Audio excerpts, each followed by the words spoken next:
नमस्कार प्यारे विद्यार्थियों, प्यारे प्यारे बच्चों, प्रतियोगी परीक्षाओं के जाबाज सिपाहियों, स्वागत है आपका अपने ऑनलाइन प्लेटफॉर्म माइंड क्लासेज पर। प्यारे बच्चों, माइंड क्लासेज के ऑनलाइन प्लेटफॉर्म पर आप नियमित रूप से 8 बजे रीजनिंग का क्लास ले पा रहे हैं और यहाँ हम टॉपिक पढ़ रहे हैं कैलेंडर। इससे पिछले ही क्लास में हमने कैलेंडर का पार्ट 6 स्टार्ट किया था और आज आपका बहुत महत्वपूर्ण क्लास होने वाला है, क्योंकि आज हम पार्ट 6 को पूरा कर लेंगे। तो बने रहिए आप निरंतर मेरे साथ। और पार्ट 6 आज जो हमारा कॉन्सेप्ट चल रहा था ऑड डेज का, देखिए ध्यान से सुनो। पार्ट 6 हम पढ़ रहे थे और पार्ट 6 का स्टार्ट हमने डे 21 से किया था और आज क्लास आपका 22 है। तो कैलेंडर का आपका यह 22वां क्लास है और पार्ट 6 का यह दूसरा या अंतिम क्लास है। इसके बाद हम कैलेंडर में अगली क्लास में नया पार्ट स्टार्ट करेंगे, पार्ट 7। तो ध्यान से सुनिए, पार्ट 6 आप पढ़ रहे हैं और पार्ट 6 का यह 22वां क्लास है और यहां हम पढ़ रहे थे ऑड डेज का कॉन्सेप्ट। हम पढ़ रहे थे ऑड डेज का कॉन्सेप्ट। बहुत अच्छी अच्छी बातें आपको यहां समझने को मिलेंगी, ध्यान से सुनना और समझना। विषम दिनों की संख्या ज्ञात कर। देखो ध्यान से सुनना, मुझे बताओ, आप सभी को जवाब देना है। जो क्वेश्चंस मैंने आपसे पूछे थे उनके आंसर तो दूंगा ही और नए क्वेश्चंस भी मैं आपको करवाऊंगा और आज हम इस पार्ट को पूरा भी कर लेंगे।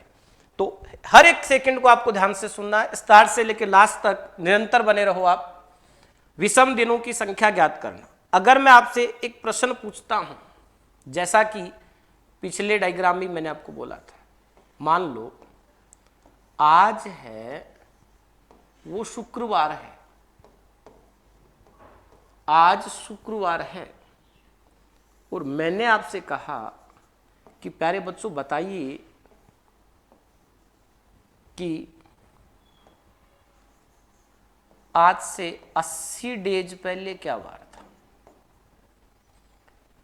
आज से 80 डेज पहले क्या वार था। तो ऐसी बातें हम पार्ट 6 से पहले भी पढ़ चुके हैं और नोट्स बनाते हुए चलना आप सभी। पीछे कोई भी क्लास यदि आपकी छूट रखी है, आप नहीं ले पाए हैं, तो उसे भी लें और पूरे नोट्स बनाते हुए चलना। मैंने कहा आज शुक्रवार है तो आज से 80 दिन पहले क्या वार था। जब भी आप ऐसा प्रश्न हल करते हैं तो आप क्या करते हैं मुझे बताइए। आप ये करते हैं ना, आप 80 में 7 का भाग देते हैं और 80 में 7 का भाग देके आप शेषफल ज्ञात करते हैं। आपके पास कितना आया? 3। यह जो शेषफल आता है, मैंने आपको क्या समझाया था याद कीजिए। आपके पास समय अंतराल किसमें होना चाहिए बताइए। आपके पास समय अंतराल सदैव दिनों में होना चाहिए, तभी आप 7 का भाग देके विषम दिनों की संख्या ज्ञात कर पाएंगे। याद कीजिए जरा, मैंने आपको ये समझाया था कि यदि आपके पास समय अंतराल जो है वह वर्षों में दिया हुआ है तो भी आपको उसको दिनों में कन्वर्ट करना पड़ेगा, और यदि महीनों में दिया हुआ है तो भी आप उसे दिनों में कन्वर्ट कीजिए। हाँ, वैल्यू ऐसा देगा जो दिनों में कन्वर्ट हो जाएगा, आप चिंता ना करें। जैसे आप ये सोच लो कि सर 11 घंटों में क्या होगा, तो 11 घंटे के तो दिन ही नहीं बनते, तो विषम दिन कहां से आएगा। वर्ष में दे सकता है, महीनों में दे सकता है, या डायरेक्ट दिनों की संख्या दे सकता है। तो सबसे पहले आप दिए गए समय अंतराल को दिनों में पाते हैं। ये दिनों में नहीं होता है तो आप उसे दिनों में बदल लेते हैं और उसके पश्चात आप उसमें 7 का भाग देते हैं और 7 का भाग देने के बाद जो शेषफल आता है वही कहलाता है ऑड डेज, वही कहलाता है विषम दिनों की संख्या। सप्ताह बनने के बाद जो शेषफल बचता है वह कहलाता है विषम दिन। आपके पास यहां 80 दिन का समय दिया गया था और 80 में आपने भाग दिया 7 का। भाग कितनी बार गया उससे हमें कोई मतलब नहीं है, क्योंकि जितनी बार भाग पूरा पूरा गया है वे तो सप्ताह बन गए हैं और सप्ताह के निश्चित अंतराल के कारण वार में कोई परिवर्तन नहीं होता है। वार में परिवर्तन शेष फल के कारण होता है और इस शेष फल को ही विषम दिन कहा जाता है। आपने 80 में 7 का भाग दिया और 7 का भाग देने के बाद आपके पास शेष फल 3 रह गया, तो यह 3 क्या है? यह 3 विषम दिन है। शेष फल को ही क्या कहते हैं? विषम दिन कहते हैं। सप्ताह बनने के बाद जो शेष फल बचता है उसे विषम दिन कहा जाता है। 3 शेष फल बचे हैं, तो आप बताइए क्या पीछे का वार ज्ञात करने के लिए दिए गए वार में से विषम दिनों की संख्या घटा देते हैं। शुक्रवार में से आप 3 घटाओगे, शुक्रवार में से आपने 3 घटाया तो आपके पास में आ गया मंगलवार।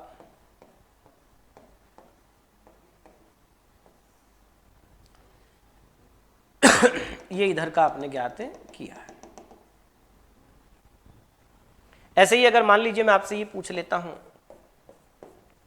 मैंने आपको कहा आपको आज 7 में आंसर बताना है। अभी बहुत ही जल्द हम बहुत अच्छे क्वेश्चंस पे आने वाले हैं और ये मैं आपको पहले ही बोल चुका हूं। मंथ्स का समान कैलेंडर, कौन कौन से महीनों का सामान्य वर्ष में, लीप वर्ष में कैलेंडर समान होता है, कौन सा कैलेंडर कितने वर्ष बाद वापस आएगा, मतलब सेम ईयर कैलेंडर।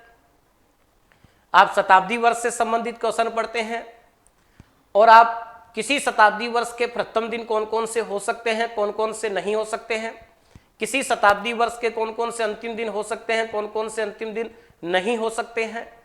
बहुत सारी बातें हम पढ़ेंगे इसमें। ये पार्ट 6 चल रहा है, इसके बाद हम कल पार्ट 7 स्टार्ट करेंगे। पार्ट 7 स्टार्ट करेंगे डे 23 और आपकी जो क्लास है वह सोमवार से लेके शनिवार तक चल रही है। यह हम आपसे वादा नहीं कर रहे हैं कि हम आपको कितना सिलेबस करवाएंगे, लेकिन जब तक क्लास दे रहे हैं नियमित रूप से दे रहे हैं, पूरी मेहनत पूरी ईमानदारी के साथ दे रहे हैं और प्रतियोगी परीक्षाओं के आधार की दे रहे हैं, प्रतियोगी परीक्षाओं के स्तर की दे रहे हैं, पूरी मेहनत के साथ दे रहे हैं। तो आप भी पूरी मेहनत के साथ माइंड क्लासेज के ऑनलाइन प्लेटफॉर्म पे बने रहिए मेरे साथ और ध्यान से सुनिएगा। अगर मैं आपसे पूछता हूं, मैंने कहा कि भाई यहां गुरुवार है, मैंने आपसे कहा यहां गुरुवार है, यहां गुरुवार है, और फिर मैं आपसे पूछता हूं कि इस स्थिति के 30 डेज बाद क्या होगा, इस स्थिति के 30 डेज बाद क्या होगा। और डेज का कॉन्सेप्ट आपको बहुत अच्छे से समझ में आना जरूरी है, यह आपके बार बार काम में आएगा। ध्यान से सुनिए, यहां गुरुवार है, 30 डेज बाद क्या वार होगा। तो जब भी मध्य में समय अंतराल दिया गया है वह अगर दिनों में नहीं है तो उसे दिनों में बदलते हैं। अगर पहले से ही दिनों में दिया गया है तो हम उसमें 7 का भाग देते हैं और 7 का भाग देके रिमाइंडर शेषफल ज्ञात करते हैं। यहां आपके पास में शेषफल आया 2। आप आगे की तरफ चल रहे हैं तो आगे के लिए दिए गए शेषफल को जोड़ देते हैं और शेषफल ही क्या कहलाता है, विषम दिन। गुरुवार में आपने 2 जोड़ा तो आपके पास क्या आ गया, शनिवार। तो यहां का वार क्या होगा, शनिवार। तो आज आपको मैंने फिर समझाया है कि विषम दिन क्या होता है। समय अंतराल दिनों में दिया गया हो, बोलिए आप मेरे साथ में, जहां पर भी आप बैठे हैं आपको साथ में मन ही मन में आपकी आवाज आनी चाहिए, या आप साथ में कमेंट बॉक्स में बता सकते हैं क्या डेफिनेशन है, what is definition of odd days in calendar. Calendar में आप विषम दिनों की संख्या से क्या समझते हैं, क्या इसके लिए आप व्याख्या कर सकते हैं। तो आप क्या बोलेंगे, आप ये बोलेंगे कि यदि समय अंतराल जो है वह आपको दिया गया हो तो सबसे पहले वह दिनों में है तो ठीक है, अन्यथा उसे दिनों में बदला जाता है। यदि समय अंतराल वर्षों में है तो भी आप उसको दिनों की संख्या में बदलेंगे। जैसे सामान्य वर्ष में 365 दिन होते हैं तो तो यदि मैं आपसे पूछता हूं कि सामान्य वर्ष में विषम दिनों की संख्या क्या होती है, तो तत्कालिक रूप से आपके मस्तिष्क में आएगा कि सामान्य वर्ष में 365 दिन होते हैं और 365 में 7 का भाग देने पे एक शेषफल बचता है, अर्थात सामान्य वर्ष में विषम दिनों की संख्या क्या होती है, 1। जैसे ही मैंने आपसे पूछा था, आपने बताया था, मैंने कहा था कि लीप वर्ष में विषम दिनों की संख्या क्या होती है, तो आपने बोला था 2, क्योंकि लीप वर्ष में 366 दिन होते हैं और 366 में 7 का भाग देने पे शेषफल क्या आता है, तो आप बोलोगे 2 आता है। तो वर्ष में है तो भी दिनों में बदलिए, महीनों में है तो भी दिनों में बदलिए, और पहले ही दिनों में है तो ठीक है। अर्थात आपको समय अंतराल किसमें रखना होता है, दिनों में।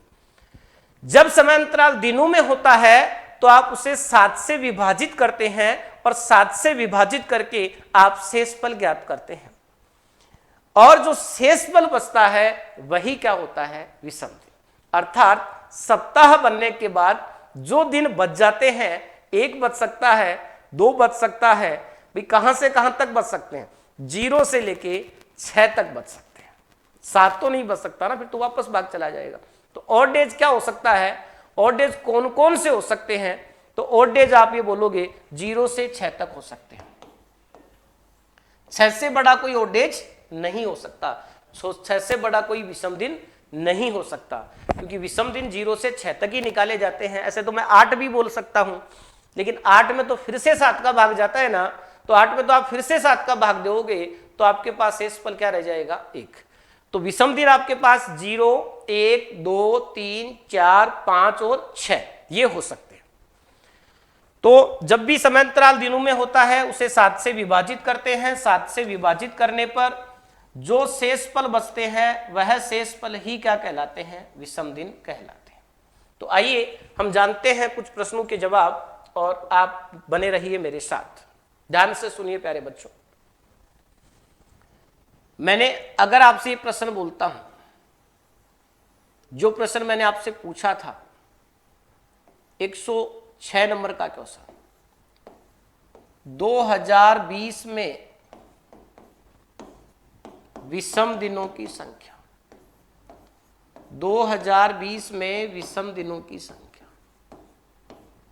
जो क्वेश्चंस मैंने आपको पूछे थे वो तो बताऊंगा ही, साथ में ऑड डेज को किस प्रकार हम आगे कनेक्ट करेंगे यह बात मैं आपको समझाऊंगा, नए क्वेश्चंस भी करवाऊंगा।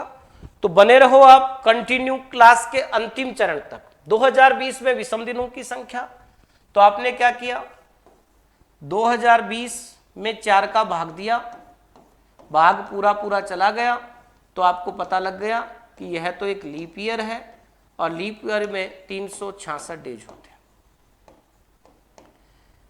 यदि दिए गए वर्ष में 4 का भाग पूरा पूरा चला जाता है तो वह लीप वर्ष कहलाता है। यदि दिए गए वर्ष में 4 का भाग पूरा पूरा चला जाता है तो वह लीप ईयर कहलाता है, और लीप ईयर में 366 दिन होते हैं। लीप ईयर के फरवरी माह में 29 दिन होते हैं। 366 में आप 7 का भाग देते हो तो आपके पास शेषफल बचता है 2, और शेषफल ही क्या कहलाता है, विषम दिन। तो यहाँ विषम दिनों की संख्या क्या होगी, तो आप बोलोगे विषम दिनों की संख्या आपके पास में 2 होगी। देखिए प्यारे बच्चों ध्यान से सुनिएगा, क्या आपको मैंने ये प्रश्न भी पूछा था क्या, 107 नंबर का प्रश्न मैंने आपसे पूछा था, बहुत महत्वपूर्ण प्रश्न है, बहुत अच्छी बात आपको यहां समझ में आने वाली है। प्रथम 100 वर्षों में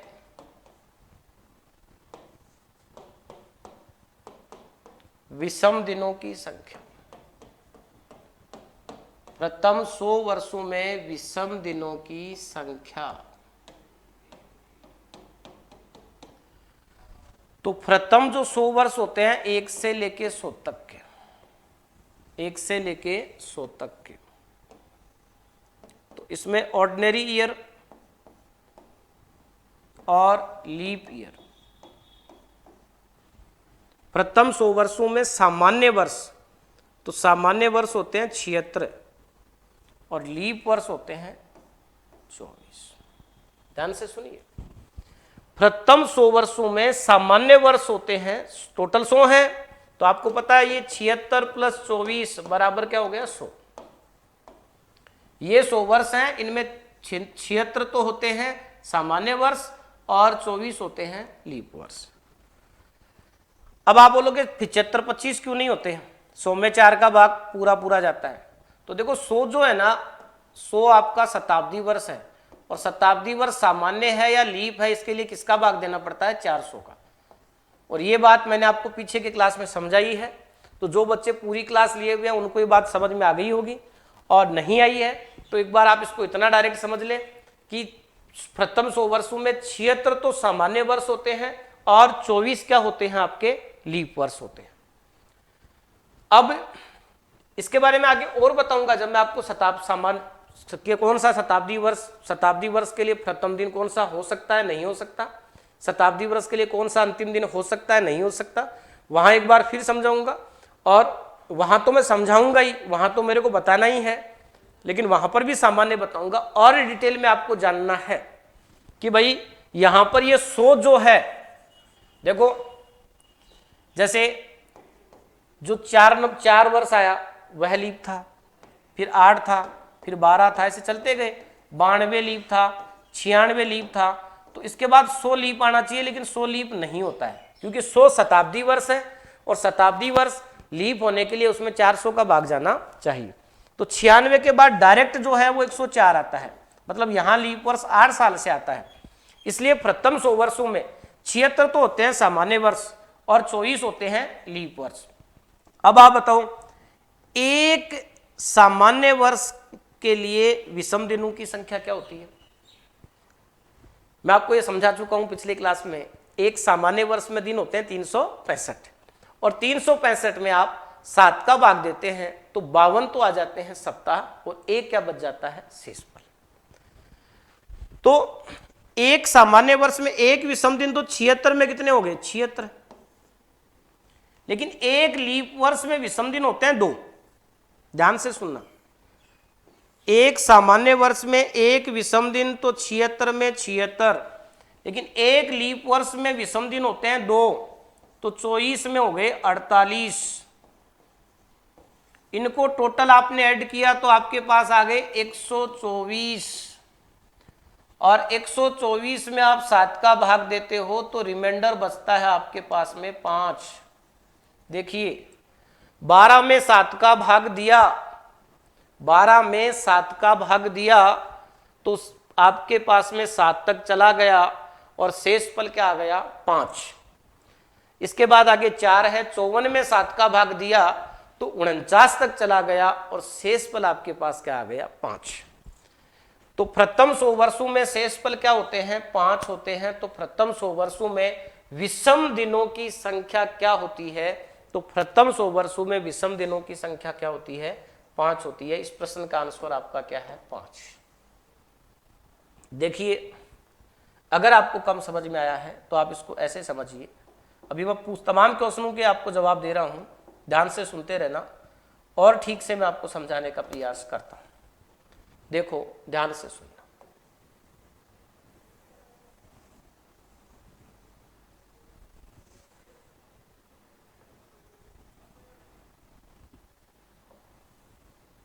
एक तो मैं बोल रहा हूं ऑर्डिनरी ईयर, सामान्य वर्ष। एक मैं बोल रहा हूं लीप ईयर, अधिवर्ष। और इनमें हम देख रहे हैं ओड डेज, विषम दिनों की संख्या। और मैंने आपको कहा 1 से 100 तक। यहां वर्ष ले लेता हूं मैं आपके पास में 101 से लेके 200 तक। यहां वर्ष ले लेता हूं 201 से लेके 300 तक। देखो ये टेबल बहुत महत्वपूर्ण है, और इस टेबल से आप अगर इस टेबल को आप समझ लोगे तो इसके बाद जब अगला मैं टाइप लूंगा, किसी शताब्दी वर्ष का कौन सा प्रथम दिन हो सकता है, कौन सा नहीं हो सकता किसी शताब्दी वर्ष के लिए। आपके पास ऐसे प्रश्न आता है, निम्न में से किसी शताब्दी वर्ष का अंतिम दिन नहीं हो सकता, या निम्न में से किसी शताब्दी वर्ष का प्रथम दिन नहीं हो सकता, निम्न में से किसी शताब्दी वर्ष का अंतिम दिन नहीं हो सकता, प्रथम दिन नहीं हो सकता। तो ऐसे प्रश्न जो आते हैं वो इस टेबल से आप देखते ही आंसर बता दोगे। तो ये टेबल आपके लिए बहुत महत्वपूर्ण है, देखिए। और बहुत सिंपल बात बताने जा रहा हूं। यहां क्या बोला मैंने आपको, सामान्य वर्ष। यहां क्या बोल रहा हूं, लीप वर्ष।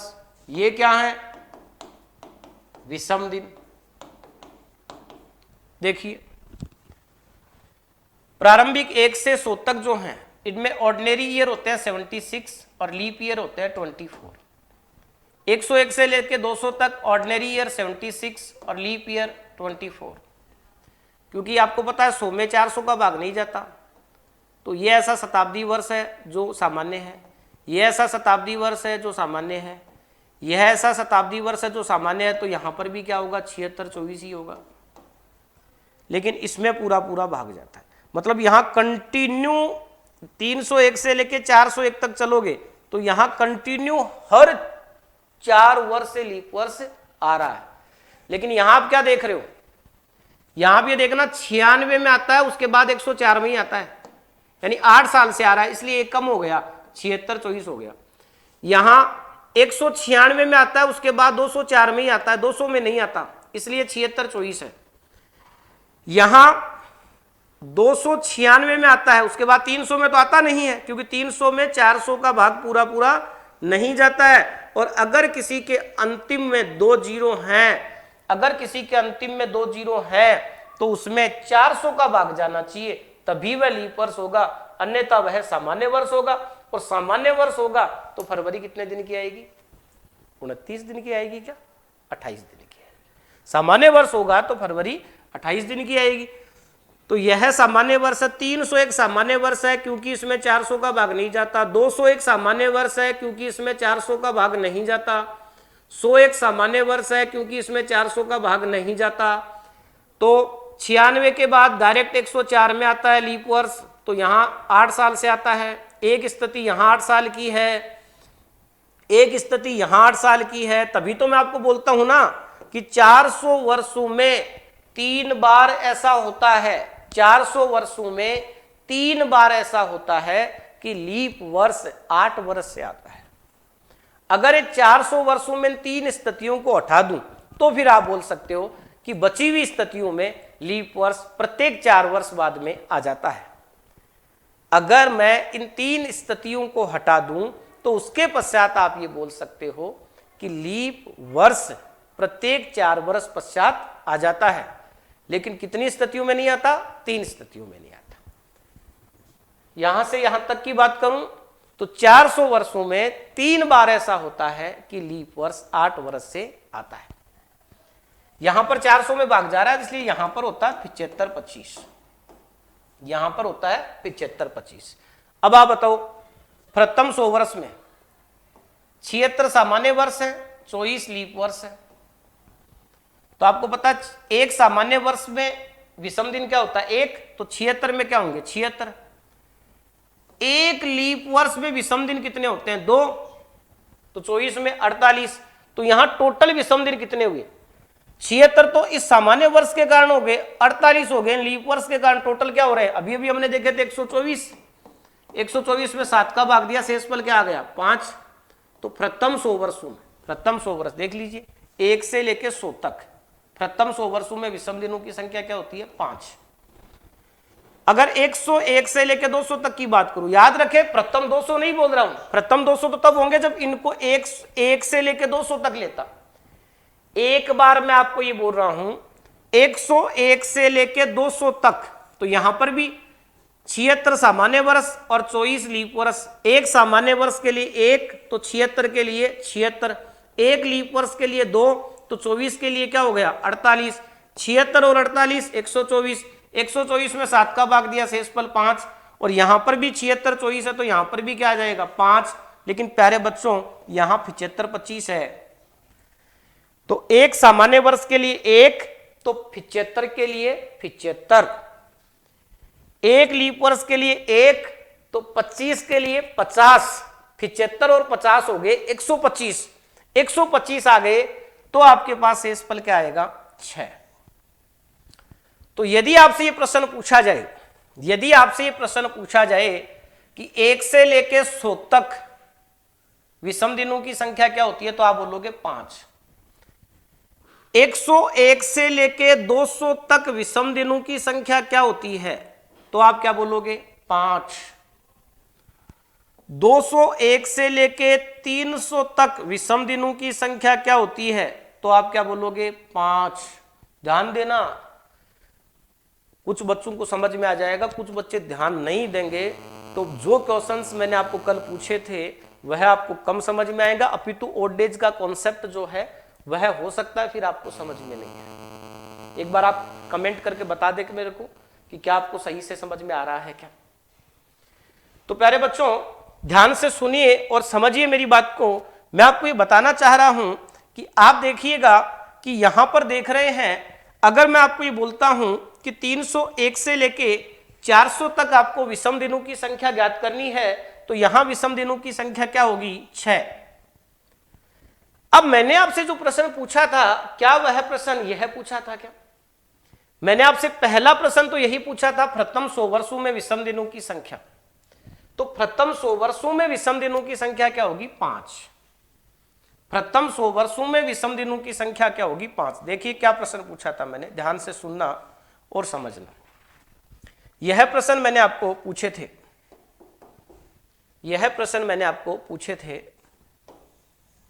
8 PM हमारी डेली लाइव क्लास होती है, सोमवार से शनिवार तक अभी इस क्लास का टाइम फिक्स किया है। पहले ये रेगुलर सोमवार से रविवार तक चल रही थी, लेकिन अभी एक डेज मैंने आपके लिए रखा है। इसके लिए आप आगाज क्लासेज या धर्मेंद्र चौधरी माइंड सीकर के टेलीग्राम चैनल पर जाकर वहां जो क्यूज वगैरह और नोट्स वगैरह डाली जाती हैं, संडे को आप उनको पढ़ें और जितना आपको पढ़ाया जाता है उसको आप रिवाइज करें। उसके लिए संडे का क्लास आपका ऑफ रखा गया है।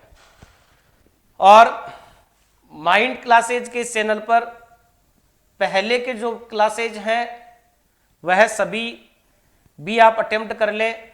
डायरेक्शन टेस्ट, यदि रीजनिंग में आपने दिशा ज्ञान परीक्षण नहीं पढ़ा है, यदि रीजनिंग में आपने दिशा ज्ञान परीक्षण नहीं पढ़ा है, तो दिशा ज्ञान परीक्षण के लिए इसमें जो क्लासें आपको उपलब्ध करवा रखी है माइंड क्लासेज के चैनल पर, तो आप क्या कर सकते हैं, उन्हें जाके अटेंड कर सकते हैं। और कैलेंडर का आपका ये जो क्लास है, इससे पहले के जो क्लास यदि आपने नहीं ले रखे हैं तो उन क्लास को भी आप अटेम्प्ट कर सकते हैं।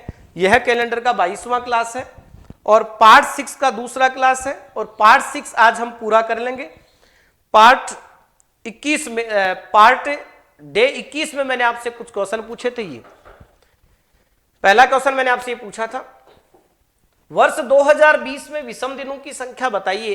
तो 2020 एक लीप वर्ष है, लीप वर्ष में दिन होते हैं 366, और हमने ये आपको हल करवा दिया कि इसमें विषम दिनों की संख्या क्या थी 2।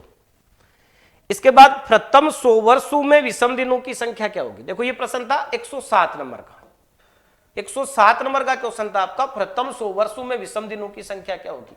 तो अभी अभी मैंने आपको समझाया, आप देखिए याद कीजिए।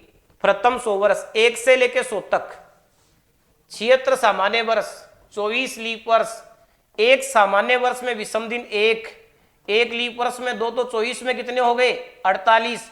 76 और 48 मिलकर क्या बने 124। 124 में 7 का भाग दिया तो शेषफल क्या आया 5। तो प्रथम 100 वर्षों में विषम दिनों की संख्या क्या होती है 5 होती है। प्रथम 100 वर्षों में विषम दिनों की संख्या क्या होती है 5। तो पहले मुझे जरा बताइए, क्या 106 नंबर का क्वेश्चन आप सबको समझ में आ गया। वर्ष 2020 में विषम दिनों की संख्या 2, प्रथम 100 वर्षों में विषम दिनों की संख्या 5। इसके बाद आपसे पूछा है प्रथम 200 वर्षों में। देखो 101 से लेकर 200 तक नहीं पूछा है, प्रथम 200 वर्षों में पूछा है। तो बताओ प्रथम 200 वर्ष, प्रथम 200 वर्ष मतलब यहां से लेके यहां तक। प्रथम 200 वर्ष का मतलब है यहां से लेके यहां तक। मेरे प्यारे बच्चों मुझे बताओ 1 से लेके 200 तक लोगे तभी तो प्रथम 200 वर्ष आएंगे ना। तो 1 से लेके 200 तक आपने लिया, यह प्रथम 200 वर्ष है। इनमें टोटल विषम दिन 5 और 5 क्या है, 10 है। मैंने आपको कहा था कि इनकी जो वैल्यू है वो तो 7 से बड़ी, 6 से बड़ी होती ही नहीं है। प्रथम 200 में ये और ये सब मिलेंगे या नहीं मिलेंगे? प्रथम 200 का मतलब है यहां से लेके यहां तक, 1 से लेके 200 तक। 1 से लेके 200 तक का मतलब है 5 और 5 कितने हो गए, 10। जब भी संख्या 7 या 7 से बड़ी होती है उसमें वापस किसका भाग डालोगे आप, 7 का। 10 में 7 का भाग दिया तो रिमाइंडर क्या आ गया आपके पास में, 3। इसलिए अगर इनकी ज्वाइंट बात करते हो, अब आप सोचोगे ये 5, कुछ बच्चे यहां कंफ्यूज हो रहे हैं। ये देखो ये 5 कब है, ये 5 तब है जब आप 101 से लेके 200 तक की बात करते हो। अगर मेरा प्रश्न आपको ये होता कि 101 से लेके 200 तक विषम दिनों की संख्या, तब आप बोलते 5। लेकिन मैंने प्रश्न पूछा प्रथम 200 वर्ष।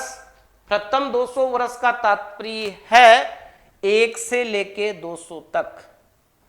तो 1 से लेके 200 तक की बात करते हैं तो 5 और 5 कितने हो गए, 10। 10 में दिया 7 का भाग, शेषफल क्या आ गया, 3। इसलिए प्यारे बच्चों प्रथम 200 वर्षों में विषम दिनों की संख्या जो होगी वो आपके पास में कितनी आएगी, 3। कितनी आएगी, 3। अगर आपको किसी भी कारण से कम समझ में आया है तो आप बने रहो और अगले क्वेश्चन को ध्यान से समझो। 106, 107 और 108 हो चुके। 109 नंबर का प्रश्न मैंने आपसे पूछा था, प्रथम 300 वर्षों में विषम दिनों की संख्या। तो पहले आप बताओ प्रथम 300 का मतलब क्या है, 1 से लेके 300 तक। तो क्या होगा, देखो आप प्रथम 300 वर्षों में विषम दिनों की संख्या क्या होगी। प्रथम 300 वर्षों का मतलब 201 से 300 तक तो नहीं है ना। अगर आपका प्रश्न ये होता कि 201 से लेके 300 तक विषम दिनों की संख्या क्या होगी, तो 201 से लेके 300 तक विषम दिनों की संख्या क्या होगी, तब आपका आंसर 5 ही आता। लेकिन आपसे जो प्रश्न पूछा है वह बताओ 201 से लेके 300 तक का पूछा है क्या? आपको तो प्रथम 300 का मतलब है 1 से लेके 300 का पूछा है। 1 से लेके 300 का पूछा है, मतलब तीनों कॉलम शामिल होंगे। 5 5 5 15 हो गए। 15 में आपने 7 का भाग दिया तो शेषफल क्या आ गया, 1। ध्यान से सुनो, 1 से लेके 300 तक चलोगे, इसका मतलब ये सारे काउंट होंगे। सारे काउंट होंगे मतलब 5 + 5 + 5 कितने हो गए, 15। और जब भी संख्या 7 या 7 से बड़ी होती है तो उसमें वापस 7 का भाग देते हैं। तो आपने 15 में 7 का भाग दिया और आपके पास शेषफल क्या आया, 1। तो विषम दिनों की संख्या क्या हुई, 1। तो प्रथम 300 वर्षों में विषम दिनों की संख्या जो होती है प्यारे बच्चों वो होती है 1। और कल जो मैंने क्वेश्चन पूछा था उसका लास्ट क्वेश्चन ध्यान से सुनिए सभी बच्चे। प्रथम 400 वर्षों में विषम दिनों की संख्या। प्रथम 400 वर्षों में विषम दिनों की संख्या। इसके बाद मैं आपको कुछ और क्वेश्चंस बताने वाला हूं मंथ्स वगैरह के लिए। तो आप निरंतर क्लास के अंतिम चरण तक बने रहें और निरंतरता के साथ पढ़ें। हाँ, ये ध्यान रखें जितना होगा उतना करवाएंगे और हम एक दूसरे से कनेक्ट हैं। तो कनेक्ट है इसका मतलब है हम भी बच्चों का मान सम्मान करते हैं और आप हमारे पास पढ़ते हैं। तो सीधी सी बात है, चाहे आप हो सकता है हमसे ऑफलाइन बैच में नहीं पढ़े होंगे, क्योंकि कोई जरूरी नहीं, क्योंकि मैं तो offline faculty only mind coaching Sikar में हूँ या आगाज कोचिंग सीकर में कभी क्लास ले लेते हैं, सुभाष अकेडमी में ले लेते हैं, सुभाष डिफेंस में ले लेते हैं। आपके कोई साथ के बच्चे ये हैं तो आगाज क्लासेस का जो यूट्यूब चैनल है वहाँ पर हम मैथ्स की क्लास भी स्टार्ट करेंगे। अभी सब्सक्राइबर बेस के वजह से और कुछ अन्य रीजन से वहाँ क्लास स्टार्ट नहीं है, तो वहाँ पर भी हम आपको कोऑपरेट करने का पूरा कोशिश करेंगे।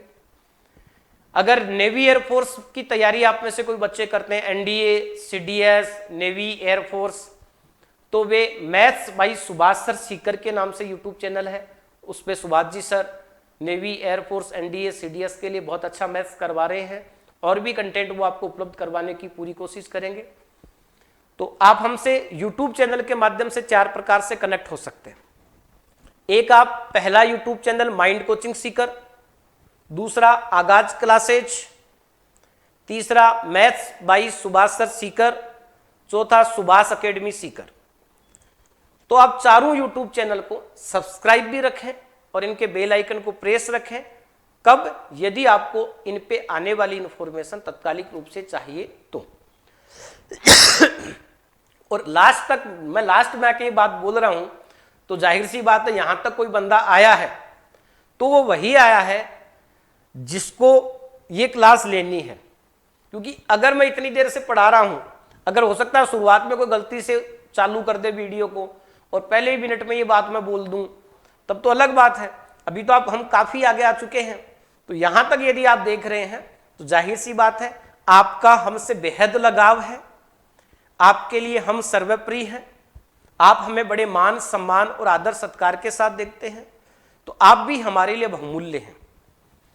तो आपको चारों यूट्यूब चैनल को सब्सक्राइब रखना है और उनके बेल आइकन को प्रेस रखना है, ताकि कोई भी स्टडी मटेरियल आए तो आपको उसका नोटिफिकेशन मिल जाए, और फिर यदि वह आपकी एग्जाम से संबंधित सहायक है तो आप उसे पढ़ सकते हैं।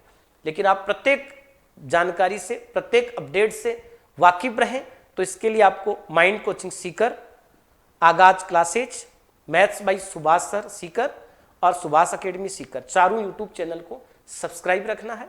इसके साथ ही धर्मेंद्र चौधरी माइंड सीकर के टेलीग्राम चैनल को और आगाज क्लासेज के टेलीग्राम चैनल को, इन दोनों टेलीग्राम चैनल को, अगर आपके पास टेलीग्राम की सुविधा उपलब्ध है तो उन पर भी आप रहें। वहाँ क्यूज वगैरह, नोट्स, पीडीएफ फाइल्स वगैरह डाली जाती हैं, और जितना डाला जा रहा है उसको आप अच्छे से पढ़ें। जो चल रहा है उसमें अच्छा जीवन व्यतीत करें, उसको आप अच्छे से कवर करें, ठीक है। और अपने प्यार प्रेम को बनाए रखें, क्योंकि ये बोला जाता है कि एक बार जब विचारधाराओं में अलगाव आ जाता है तो उसके बाद वो बात नहीं बन पाती। रहीम जी ने कहा भी है, रहीमन धागा प्रेम का मत तोड़ो छिटकाए, रहीमन धागा प्रेम का मत तोड़ो छिटकाए, टूटे से फिर ना जुड़े, जुड़े गांठ पड़ जाए। तो हमें इसको क्रमबद्ध तरीके से बांध के रखना है, समझिए, और निरंतर रूप से पढ़ें, निरंतर रूप से पढ़ें। कर्म से किया गया काम ही सफलता दिलवाता है, वो बोला गया था ना, करत करत अभ्यास के जड़मत होय सुजान, रस्सी आवत जावत सीला पड़े निशान। और कभी ये ना सोचें आज नहीं कल करेंगे, कल नहीं परसों करेंगे, ऐसा नहीं होना चाहिए। कंटिन्यू करें, कल का ख्याल ही दिमाग में नहीं आना चाहिए। बचपन में आपने पढ़ा होगा, काल करे सो आज कर, आज करे सो अब, पल में परलय होएगी, बहोरे करेगो कब।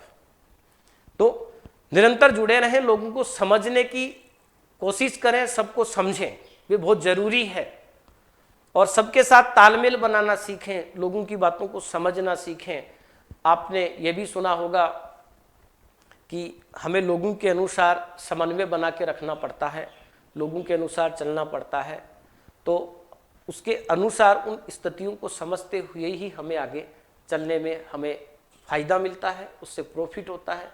लिसनर बनो, सबसे बड़ा लिसनर जो होता है वह सबसे बड़ी सक्सेस प्राप्त करता है। तो प्यारे बच्चों, ध्यान से सुनिए। प्रथम 400 वर्षों में विषम दिनों की संख्या,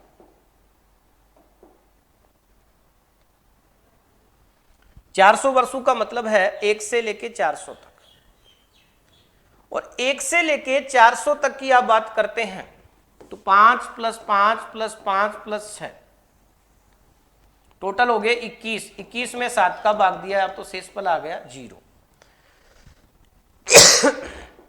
तो इस प्रश्न का आपका आंसर है 0। इस प्रश्न का आपका आंसर है 0। तो ये क्वेश्चंस 110 क्वेश्चंस हम इस टॉपिक में कर चुके हैं। और अब भी यदि आपको कम समझ में आया है तो कुछ क्वेश्चंस और बता रहा हूं, क्योंकि वो वैसे भी क्वेश्चंस पूछे जाते हैं या जरूरी हैं, तो बताने तो मुझे हैं ही, साथ में मैं एक बार फिर प्रयास कर रहा हूं और डेज कॉन्सेप्ट आपको समझाने की। तो बने रहिए आप मेरे साथ और ध्यान से सुनिए और समझिए।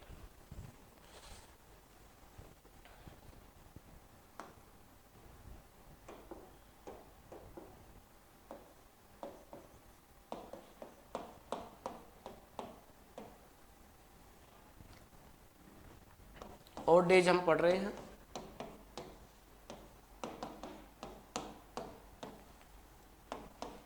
पार्ट 6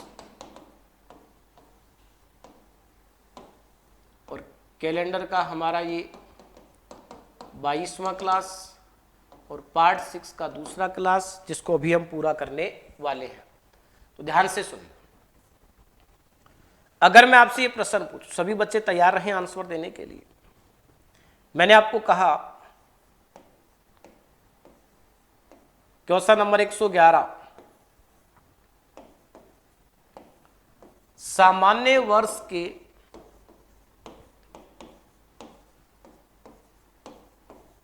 फरवरी माह में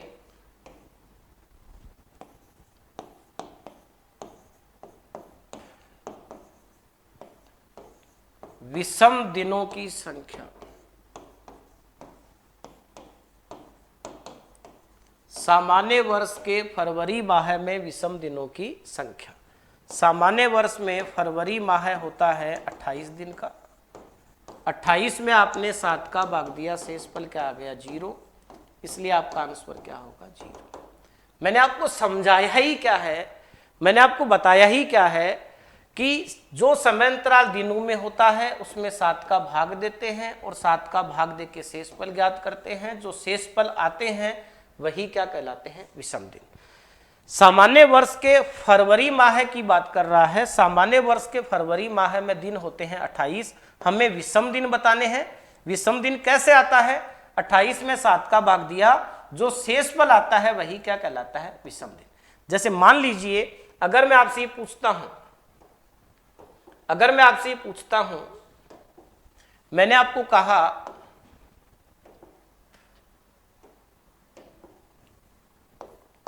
मैंने आपको कहा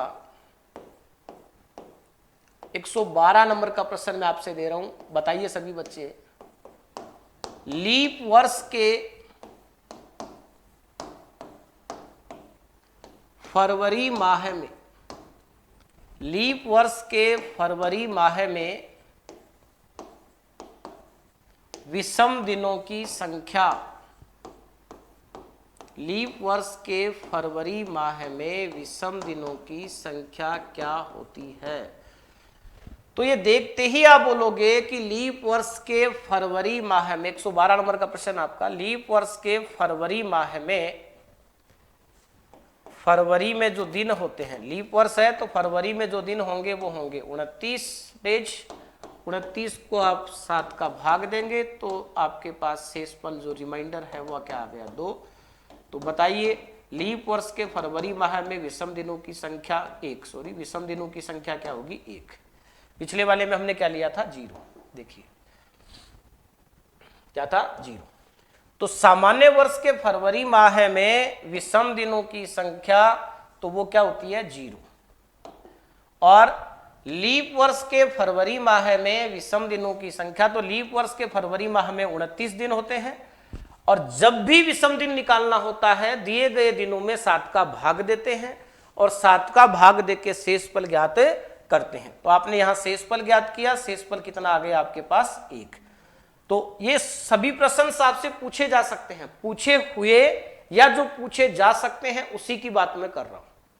और अभी कैलेंडर में बहुत अच्छी अच्छी बातें पढ़ेंगे जो मैंने भी आपको बोला था, अभी आप पढ़ रहे हैं तो आपको चीजें मिली भी हैं और आगे भी बहुत सारी मिलेंगी, मिली भी हैं और आगे भी बहुत सारी आपको ऐसी चीजें मिलेंगी जो आपने अगर माइंड क्लासेज के ऑनलाइन प्लेटफॉर्म पे आप नहीं पढ़े हैं तो आपके लिए वो नहीं होंगी।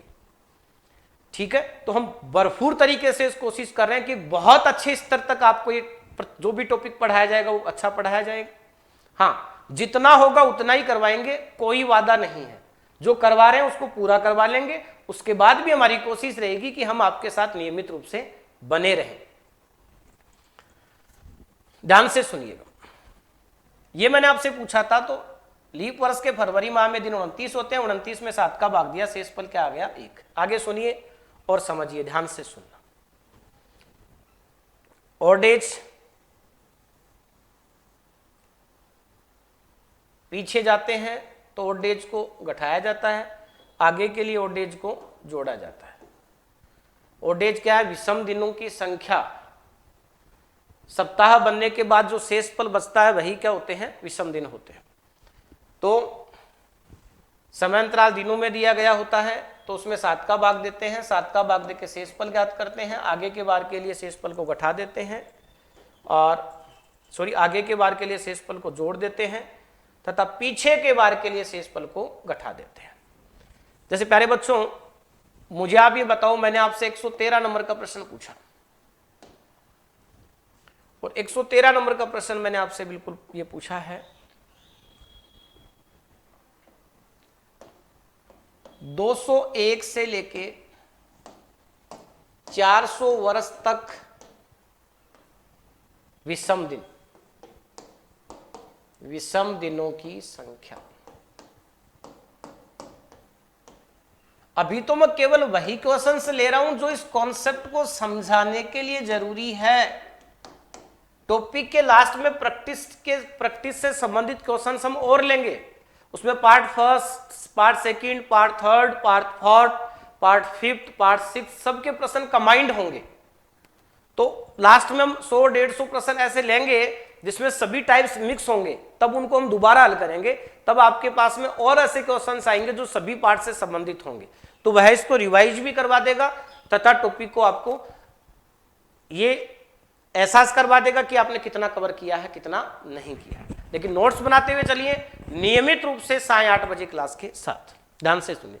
201 से 400 वर्षों तक विषम दिनों की संख्या तो हम थोड़ी देर पहले पढ़ चुके हैं। देखो 201 से लेके 300 तक याद करो, थोड़ी देर पहले एक टेबल बनवाई थी 201 से लेके 300 तक, तो यहां पर विषम दिन आए थे 5। फिर मैंने आपको कहा था 301 से लेके 400 तक तो विषम दिन कितने आए थे, 6। अब हमें 201 से लेके 400 तक पूछ रहा है तो 5 और 6 कितने हो गए, 11, और 11 में आपने 7 का भाग दिया तो शेष पल कितना आ गया आपके पास में, 4। तो इसका आंसर क्या आ गया, 4। 201 से लेके 400 वर्ष तक विषम दिनों की संख्या बताइए। तो 201 से लेके 400 तक, 201 से लेके 300 तक विषम दिन होते हैं 5, 301 से लेके 400 तक कितने होते हैं, 6, और हमें 201 से 400 तक कंप्लीट पूछा है, यहां से यहां तक का इन दोनों के लिए पूछा है। 201 से लेके 400 तक तो 5 और 6 कितने हो गए, 11, और डेज होते हैं 0 to 6, तो ये 11 हो गए। 11 में फिर से 7 का भाग दिया, शेष पल 4 आया, तो जो शेष पल आता है वही क्या होते हैं, विषम दिन होते हैं। शेष पल ही क्या होते हैं, विषम दिन होते हैं। तो देखिए और समझिए मेरी बात को आगे, आप ध्यान से सुनना।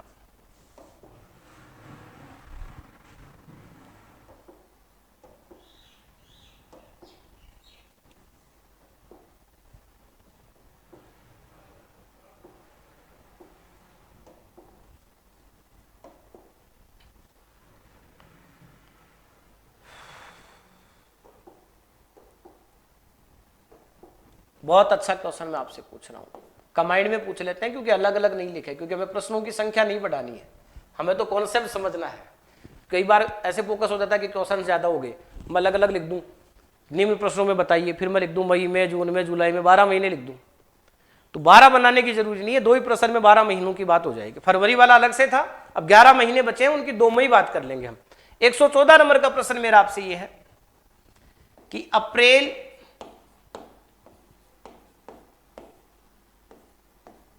या जून या सितंबर, आप समझ गए होंगे मेरी बात को, या नवंबर, किसी भी एक का नाम दे सकता है मेरे भाई। मैं अब अलग अलग थोड़ी लिखेंगे कि एक बार मैं लिखूंगा अप्रैल में बताओ, फिर मैं अगला क्वेश्चन लिखूंगा जून में बताओ, फिर मैं अगला लिखूंगा सितंबर में बताओ, फिर मैं बोलूंगा नवंबर में बताओ, ऐसे नहीं लिखेंगे। मैं क्या कहना चाह रहा हूं, चारों महीने इक्वल है।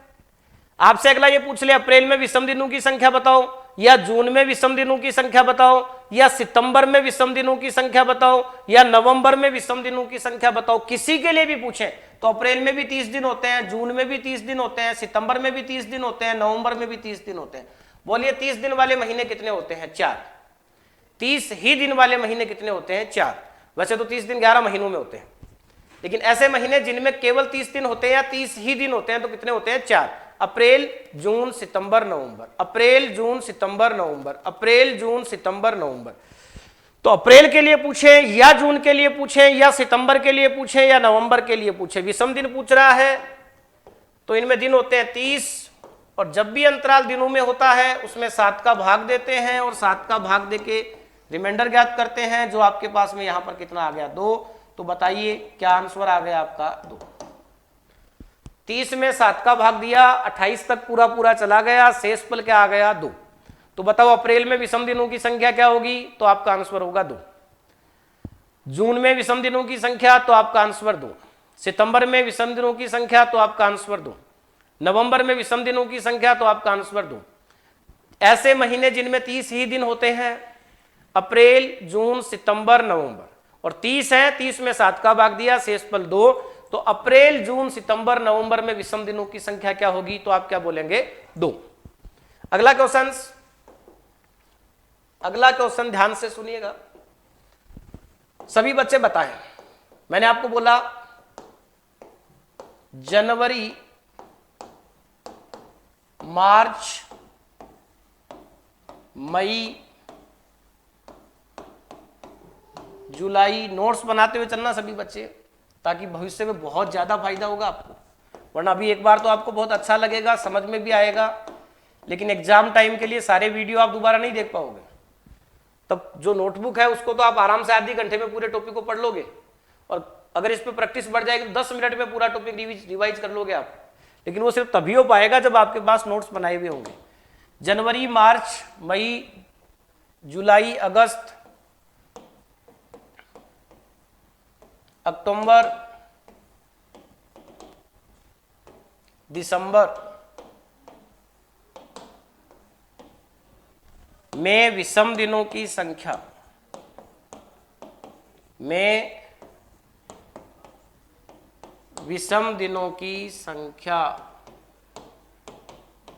में विषम दिनों की संख्या। तो देखो ये सभी महीने आपसे बोल दे जनवरी में विषम दिनों की संख्या बताओ, या आपका प्रश्न आ जाए मार्च में विषम दिनों की संख्या बताओ, या आपको जरूरत पड़े कहीं पर कि मई में विषम दिनों की संख्या, जुलाई में विषम दिनों की संख्या, आपको जरूरत पड़ रही है कि अगस्त में विषम दिनों की संख्या क्या होगी, या आपको जरूरत पड़ रही है कि अक्टूबर में विषम दिनों की संख्या क्या होगी, या आपसे पूछा जा रहा है कि दिसंबर में विषम दिनों की संख्या क्या होगी, तो आप क्या बोलेंगे कि ये तमाम महीने 31 दिन के हैं।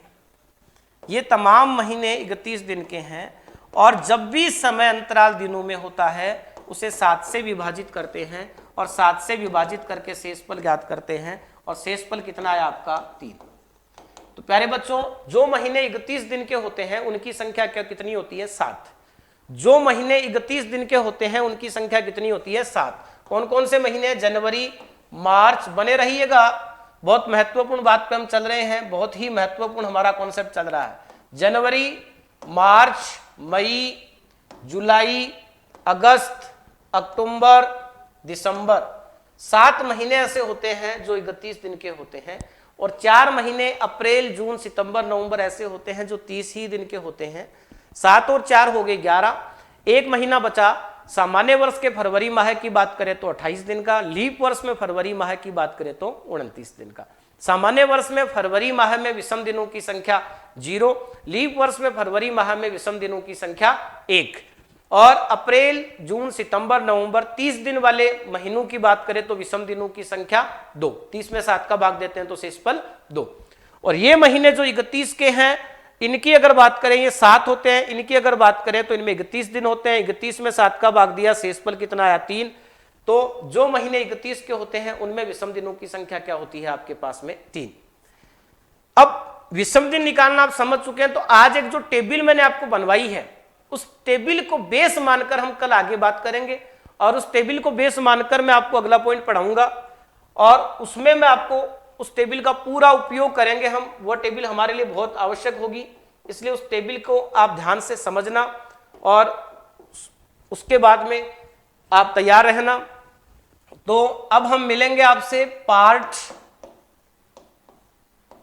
7 में।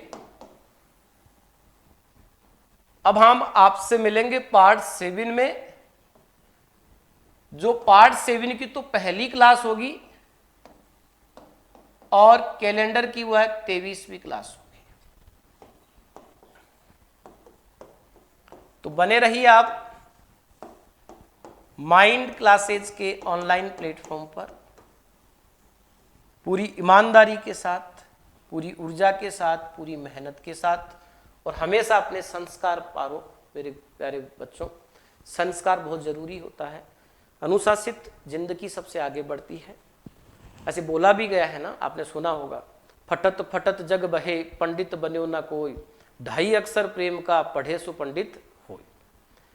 तो हमें लोगों को ऐसा काम करना चाहिए जिससे आप किसी कार्य, अच्छा कार्य कर रहा है उसके लिए बोल सको, उसके लिए समय दे सको, आप प्यार को बांट सकें, आप लोगों को खुश रख सकें। इससे आपका मस्तिष्क ही बदल जाएगा, इससे आपकी विचारधारा बदल जाएगी, सकारात्मकता आप में आ जाएगी। तो आज के लिए इतना ही, मिलते हैं अगली क्लास में आपसे माइंड क्लासेज के इसी ऑनलाइन प्लेटफॉर्म पर 8 PM live, Monday to Saturday, सोमवार से शनिवार तक 8 बजे रोजाना आप सभी बच्चों के साथ में क्लास लें। और पार्ट 7 हम पढ़ेंगे, नेक्स्ट क्लास पार्ट 7 की होगी। पार्ट 7 का तो पहला क्लास होगा, कैलेंडर का 23वां क्लास होगा। और जितना आपसे पढ़ाया है उसके लिए आप तैयार रहें, लास्ट में हम इनके और क्वेश्चंस भी ले लेंगे। और अभी तक यदि आपने आगाज क्लासेज वाले चैनल को सब्सक्राइब नहीं कर रखा है, वैसे बता चुका हूं मैं आपको, तो उसको सब्सक्राइब कर लें ताकि आपको सभी जानकारियां समयबद्ध तरीके से मिलती रहें और पूरी मेहनत के साथ आप लगे। मैं पूरे दिल के साथ और पूरी ईमानदारी के साथ, पूरी मेहनत के साथ जितना हो सकता है उतना आपको उपलब्ध कराऊंगा, लेकिन अच्छा करवाऊंगा। तो आज के लिए हम आप चाहते हैं आपसे अलविदा। जय भारत, जय राजस्थान, जय माइंड, विजय माइंड।